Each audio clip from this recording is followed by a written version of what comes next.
Hello, my name is Erica, and today I'll be showing you how to get perspective line work from your 3D model and bring it into Photoshop. So to begin, let's take a look at this panel over here to the side, and here we have lens length and the projection, and those are the two more important things over here. When Rhino drops you in, it starts with a 1-point perspective at a lens length of 50 millimeters, and we can see that when you change the lens length, the smaller the number, the more exaggerated the view is. So if we change it to 12, it's pretty much a fisheye, and the space is super exaggerated and moves very far away from the camera. It seems a lot bigger than it is. And if we go back to 80, if we go up to 80, then the space is shorter and it's a pretty flattened view. The human eye is supposed to see closest to a lens length of 35 millimeters, so we'll be using that today. So now that we figured out our lens length, we can look at the issues with 1-point perspective. So when we rotate down, you can see that the verticals in this 1-point perspective view bend in towards the center of the screen, and you generally pretty much always want your verticals to be up and down. So to make sure they are straight and orthogonal, we can use 2-point perspective, and no matter what angle you view it at, the verticals stay vertical, which kind of stretches it in some angles. So now that we've switched into 2-point perspective, our lens length has changed numbers, and if we go back to 1 point, it's still at 35, so I like to set it at 35 in 1-point perspective and then shift to 2-point perspective. So now that we've set up our lens length and projection, we can start finding our view. There's two ways of doing it. One is to just zoom around, rotate and pan until you find something you like, and then the other way is by pulling up the camera for this view.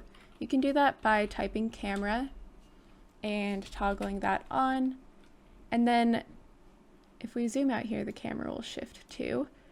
So there are a few different parts to this camera, and this end part here rotates the camera around the target point like that, and then the center point pans the camera in any direction.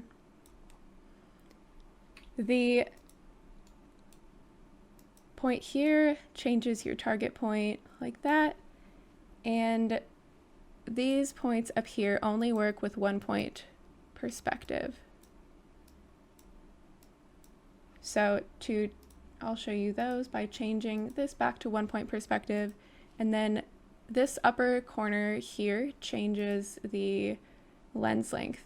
Right now we are at 35, and if I pull that forward and it doesn't snap back, cool, then the lens length gets smaller, and if we pull it back like that, the lens length gets bigger. So we'll set it back to 35 and look at this last point here, which rotates the camera like so. Great, now we will go back to our 2-point perspective and zoom back in to this view. So once you've found a view that you like, you'll want to save your view, and you can do that by using the named views palette panel. So go into the set view tab up here, and then it's this camera icon, and it'll show you something along these lines. You can use this to save whatever view you're in. I'll call that one view 1, and then if you move away from it, you can double click this and it'll snap you right back to your position and viewport in here, which is really nice for axonometrics and perspective immersive situations. And I chose this one earlier, so I'll be doing that again. But once you've saved your view, we can zoom out and do the make 2D. So I've selected the entire object that I'm in, and double-clicked and was sent back to my desired view. And now you can type make 2D, and we will call this one perspective 02. The most important thing to have on is the viewport rectangle. And great. So let's go find it. It is right here. Now that I have my make 2D, it's time to just edit the line work. And then after that, we will put line weights on it. So I'll just edit the line work right now. And I'm just going through and deleting any extraneous lines.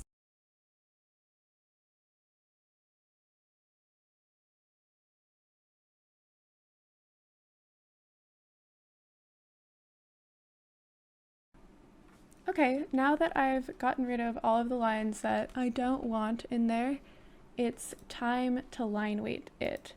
So here I just made a few layers and assigned them line weights over here, and I will show you the final line weighted one.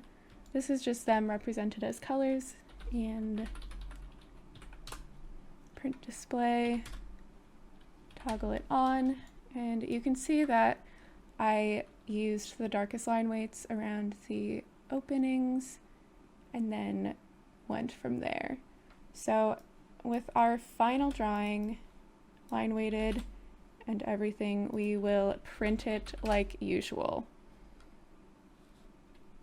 And printing to Adobe PDF, vector output, and you can either use black and white or print color depending on your print color. And then just making sure that the window is set, and we're printing to Ledger 11 by 17. Great, that looks good.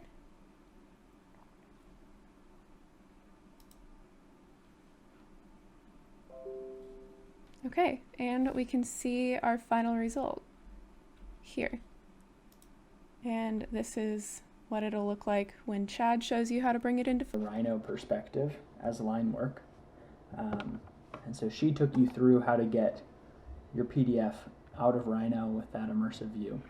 And I'm going to pick up from there and talk about how to turn that using Photoshop into an interesting collage, and how to work between the line work and the images.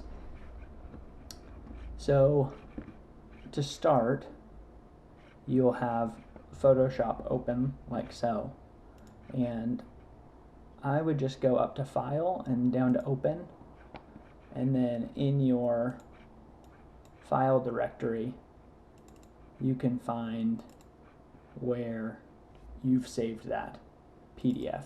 So I have it here, and then you can open it up. So this once you open it up, it'll give you this window on your screen, and it'll have a little icon of what that image is.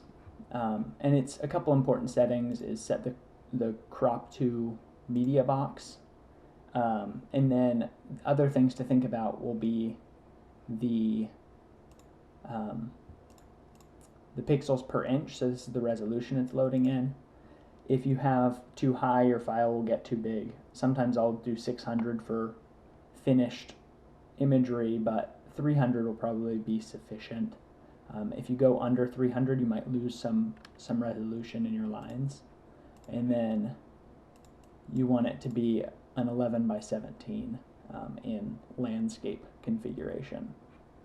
So now, if you click OK, Photoshop will open up your image. And I think maybe since this is your guys' first foray into Photoshop, I'll just mention some navigation. For Windows, if you type or if you press Alt and scroll with your wheel, that'll allow you to zoom in and out. With the Mac, it's Option and scroll if you're using a mouse, or you can zoom with the trackpad as well. To pan, you'll need to be zoomed in, but you can press space and drag across. I often don't pan. I most of the time just zoom in and out if I'm trying to move somewhere, but some people don't like that, and pan can be valuable.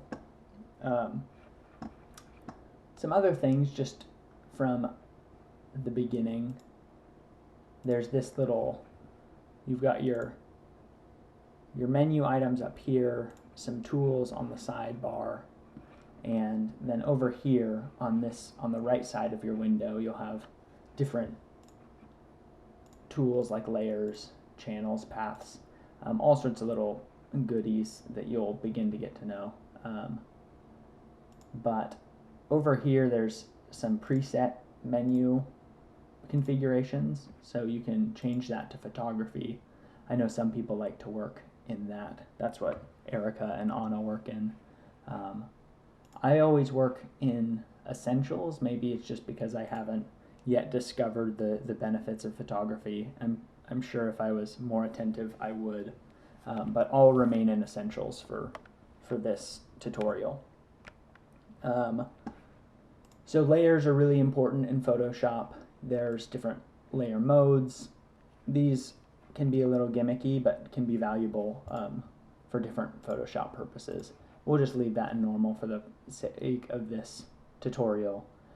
You can talk about opacity, and there's all sorts of little options here that you'll sort of, as you build up knowledge in the Photoshop sphere, you can you'll get to know those more.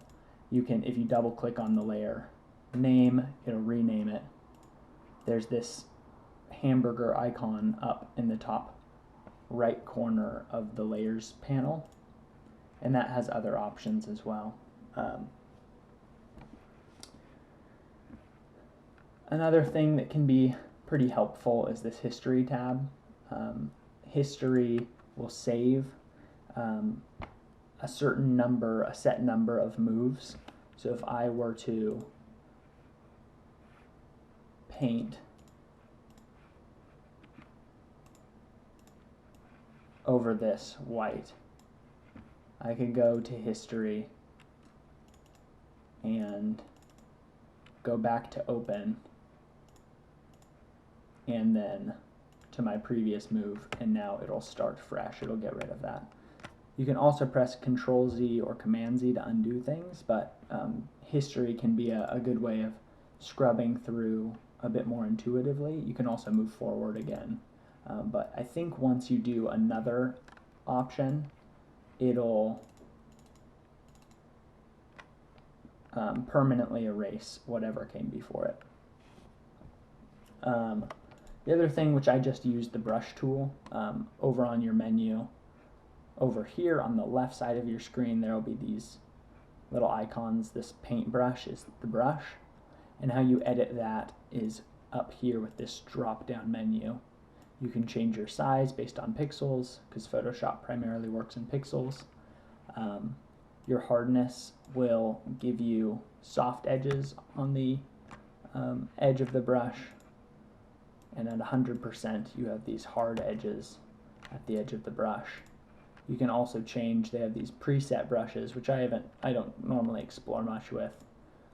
Different modes, just like in the layers, and then opacities as well. So if you want like a 10% brush, well, maybe 10% is a little too small, but you'll see that at 50%, it will apply a 50% opacity white over top of the line. So I'll go back to history, and now go back to my open, and I have now removed all of those. In general, in Photoshop, I like to work without, I like to work not on top of my base image. So before doing anything, I would add another layer. So if this is change this to base drawing, then I can change this to overlay. And then if I were to paint over top of this, like so, I could click this on and off. So this eye will turn things on and off. There's also a lock right there, which allows you to lock and unlock by just clicking on that lock. Once it's on the layer, you'll unlock it. You can form groups from layers, like so, which will just sort of bundle your layers into like kinds. And there's other capabilities that has. To add a new layer, you go down to this little plus icon. So those are just sort of layer basics. I think it's also helpful to make duplicates of layers. So in these, if you right click on a layer, you'll get a host of options which come down. And duplicating a base drawing is helpful. I'll just leave the initial one hidden, and then that way, if ever I make a mistake and sort of ruin my base drawing, I have a copy of it saved. It's just a way of working intelligently in Photoshop.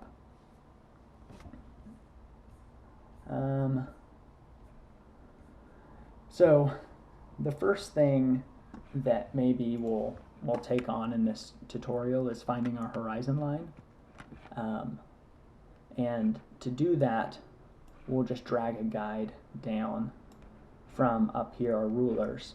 If your rulers aren't on, you can go to view, up to view and down to rulers. Also Control R or Command R will turn on your rulers.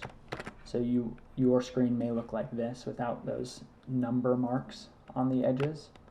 But if you press Control R, you'll see mine are divided by pixels, yours might be divided by inches. It just sort of depends. And to get a ruler or a guide, you'll just drag from that, clicking on the ruler over, and you can drag it anywhere on your screen. And these guides can be pretty helpful. And then if you want to clear your guides or lock them, you can do that in this view menu. So in order to find our, I'll open up my layers. In order to find our horizon, how we're going to do it is we're going to find the convergence point, or point of convergence between two lines that are in our drawing. So just as an example, I think if you took where this line here converges out here, and where this line converges out here, you'll have a point at which we can draw a guide. And we'll do that a little bit more intelligently. So initially we'll make a new layer like I've done. I'll rename it Horizon Construction. And then we will go to our brush tool and make it really, really small as is sort of feasible. And we'll pick out two lines that are in our perspective.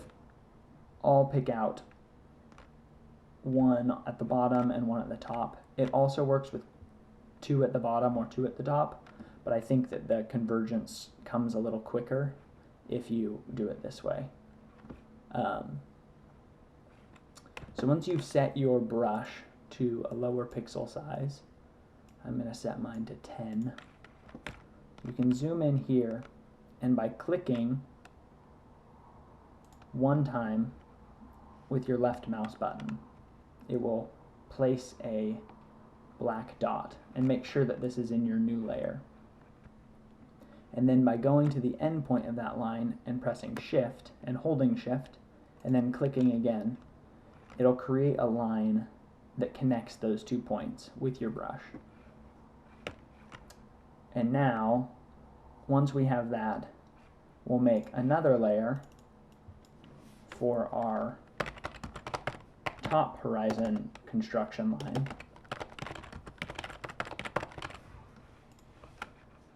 and we'll go up to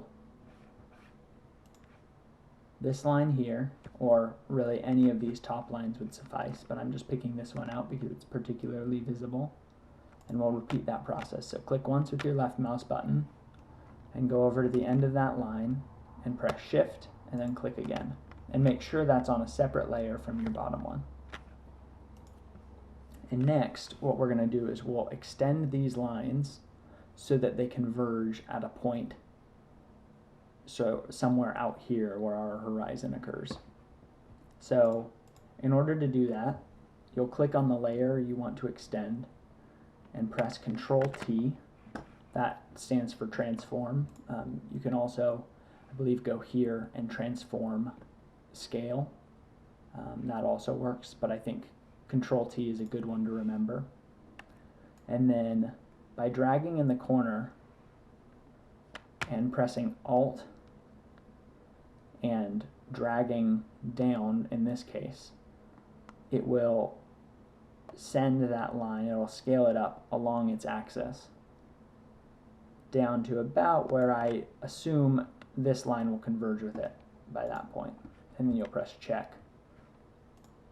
Next we'll do the same with the bottom horizon construction line, so we'll press Command T or Control T and then drag this top left arrow and press Alt, and now you'll see that these two lines converge here, and we'll click up here at our top ruler and drag down and drag a ruler here, and that is about where our horizon occurs. And it doesn't necessarily need to be perfect. I think that were you to construct this in Rhino, you could get exactly where it is, but you know, plus or minus a couple pixels won't cause any harm. So now we can turn off these horizon construction lines and move on. And if you're in the case that these horizon construction lines sort of go off the screen and you can't find the convergence point anywhere on this canvas, you can go up to Edit, or no, you can go to Image and click Canvas Size, and then you can resize the width. So if I do that, I could type in 5500. You'll probably want to remember your initial width of 5100, so you can go back, and it will extend that edge out. So you can go as far as you need to find that convergence of your two construction lines. So I'll go back there and change it back to 5100. And then this comes up, which suggests that anything which lies outside of those lines will be clipped away. I'm fine with that, and click Proceed. I think now that we have these two lines, we can also, rather than just hiding them because we don't need them again, if you're comfortable doing this, you can delete the selected layers by right-clicking and going down to delete. I don't ever like to delete layers just because it sort of gives me anxiety, like maybe I'll need it again. But if you prefer a clean layer organization, that might be an option for you. I guess I could safely delete this one. Get over my fears. The next thing that I'll talk about is cropping. So you have talked about the rule of thirds a little bit and the power that the horizon line has over over an image and how it appears. So by selectively cropping, we can, and to crop, we'll click this option right here in the left side, on the left bar of the image of the Photoshop window, and you'll drag down from up and down. And by finding some kind of cropping window that we like, we can experiment with what happens when we have the horizon line in the center, or what happens when we have it at the lower third of the screen, or conversely, what happens when we have it at the upper third of the screen.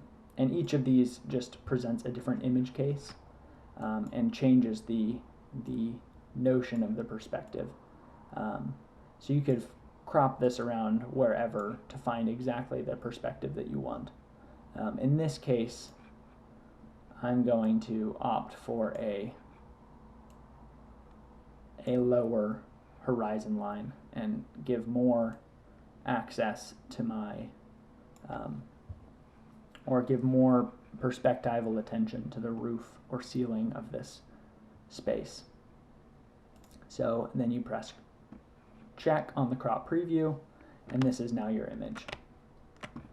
And by the way, we haven't yet done this, but it might be helpful just for the visualization of this perspective to add a new layer underneath your base drawing and then fill it with white. To do that, we'll click on the paint bucket over here and select a white color, and you'll press inside of this layer, be sure that this layer's on, and now we have just this white perspective that we've made.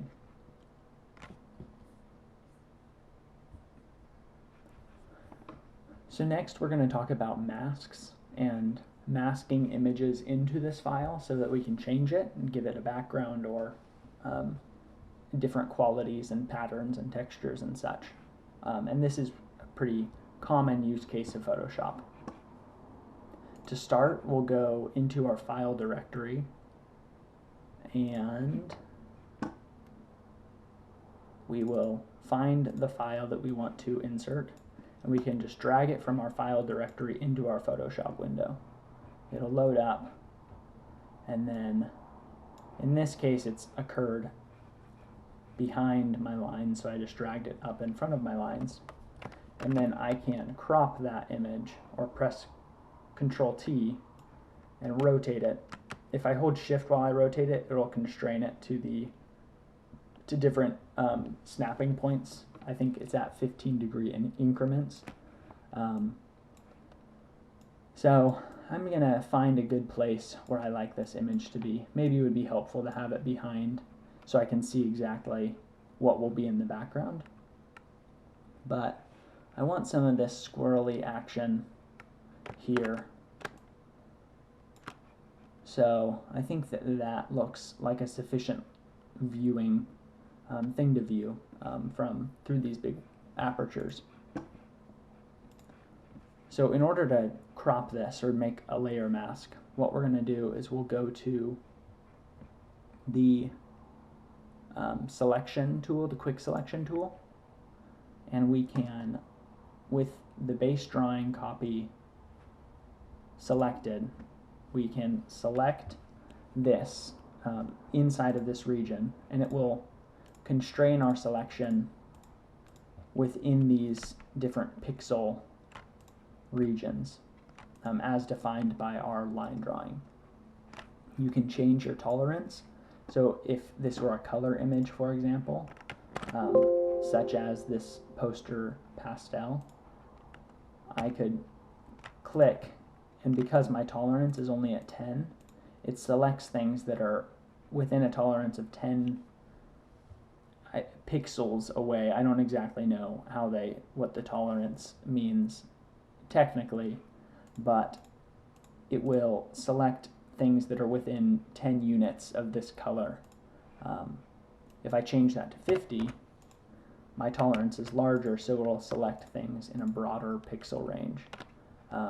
So if you have a more an image with more contrast, you might be able to better isolate colors, and you could boost your tolerance. Whereas if you're trying to select between really minutely different colors, you might have to resort to a smaller tolerance. If you want to deselect your pixels, you can press Control D, And I believe that Control-Shift-D will reselect the pixels that you just deselected. So those are just little tips. There are also other ways of selecting in Photoshop. One is with the marquee tool, which you can click and drag, and it will add those pixels within this rectangle to your selection. There's also the elliptical marquee tool, which does that same thing with an ellipse.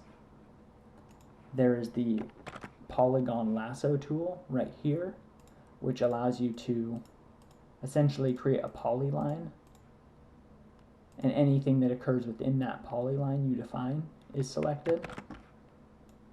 And there's lasso, which you can click and draw your selection pretty fluidly, and then a magnetic lasso, which will attempt to constrain itself along like pixel types. So you can see it's doing a pretty good job in this case, but for the most part, magnetic lasso tool is not my favorite. It doesn't always do what you want it to do. So you can press escape if you're done using that. And I'll go back to the magic wand tool because I think it's the most helpful, especially with line drawings. And make sure you're on your line drawing layer. And to select multiple regions, you'll just press Shift and click, and that will allow you to select multiple regions at the same time in the same selection. So once you have this selection, this allows you to isolate these regions and only change them. And what we're going to do is we're going to create a mask which masks out this image that's behind here so that it only shows within these regions. So to do that, what we'll do is we'll select the image we've dragged in, go up to this little hamburger icon here, left click on it, and then go to New Group from Layers. And these options are fine, we'll create a new group from layers. And now once this group is created, with our selection on the group one, we'll go down to the bottom of this layers panel and select this icon that is a rectangle with a circle omitted from it. And it says add layer mask. So now if you click that, it isolates anything that's outside of those, or it isolates anything that's within those regions, so you can only see that image in those regions.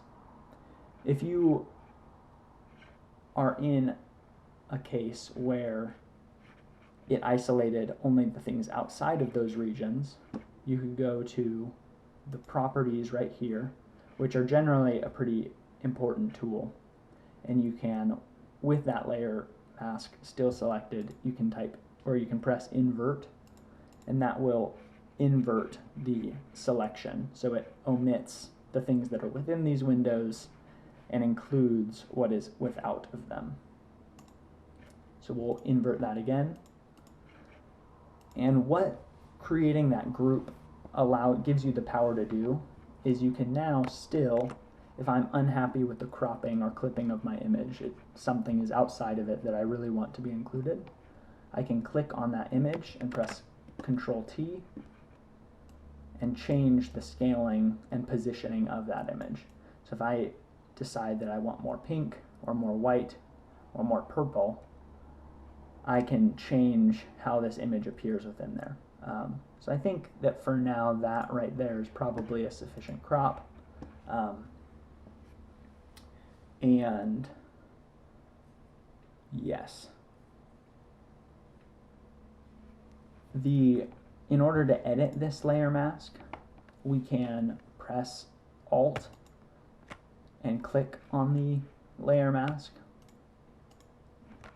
to open the layer mask up, and this allows us to edit it. So in layer masks, how it works is it codifies anything as white is clear, it'll show through that, and anything that is black is opaque, and the image will not show. So when you're in the image selection, you could draw with a white brush a big slash, and then by pressing Alt, it would preview that. You also don't have to open up the layer mask like that. You could just paint like so, and it would change it. You could also, if you realize later there's a region that you want to be showing with an image but is not, you could select that with your magic wand like so. If I decided I want all of these 2 beam faces, or these 4 beam faces, to also include that background image, I could open up this layer mask and now paint white in there, and it would show these. I think you can also fill with white. And the reason it's not showing up there is because the image is below that point. So now, if I deselect, press Ctrl T, I could drag this image up for something more complete. But we don't want to do that, but it is an option. So I'm going to reverse that, or I guess I could go back to history. And yep, that works. That history point works for me. And continue. The next step that we're going to go through is filling these different regions with color fills. And the reason we want to do that is because it can give some shading to the perspective we have set up, and it can be interesting. So to start, we'll add another layer, and then we're going to change to the paint bucket tool, and we can select a color. So I think I will select, like, I don't know, this blue. The professors may not appreciate my selection of this blue, or maybe we'll make it sort of an ethereal light pink to match with our background image. And with the paint bucket selected, and then also all layers selected, this allows us to fill with respect to all the different layers. So you can click within these different line drawing regions to fill with that pink color. And what's important to note with these fills is that, generally speaking, every face that faces a certain direction will have the same color, and that allows it to be descriptive of geometry. So you can go through making sure that you're selected on a new layer, so you're not modifying the base drawing. You can go through and select any region which is facing that direction. In general, as you proceed, so once, let's just say we have all of these different regions filled, we'll want to switch the color slightly, but only in tint. And tint and shade we want to change, but not necessarily hue. That'll give us a good consistency across images, unless there's some argument you have for changing the hue as well. But then in a different constraint, directional constraint, we can fill like so. And you can notice here that the lines are getting a little covered up, they're getting thinner, so you might want to move the base drawing forward. That way it shows up as best as possible.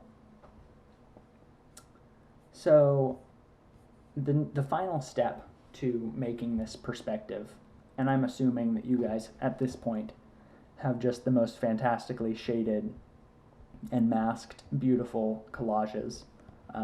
The final step is going to be adding people to our collage scene. And there's just a couple things to note on that. So first, you'll go to your file directory and open up the SVG file that you downloaded from dimensions.com of the person you want. And you always want your people, at least several of your people, to be standing full height, not hunched over. And I'll show you why that's important. So I'll go to the spot that I have this SVG saved in my file directory, and I'll click it and I'll drag it in. Then I'll move it to the very front because that's where I want it. And I chose these men holding babies because I just thought it was delightful. And I'll transform that down just so it's a little bit more manageable. And I'll just put it there. And I'm going to turn this group off and this pink off. That way I'm just working in sort of a white world. And then I'll zoom into them, and I just want to select one of these human beings. So I guess I will select this fellow on the far left. And I will delete anything that is not him, because I'm just going to put in one of these people. You may want all 4 of these people, so you'll just repeat this step 4 different times.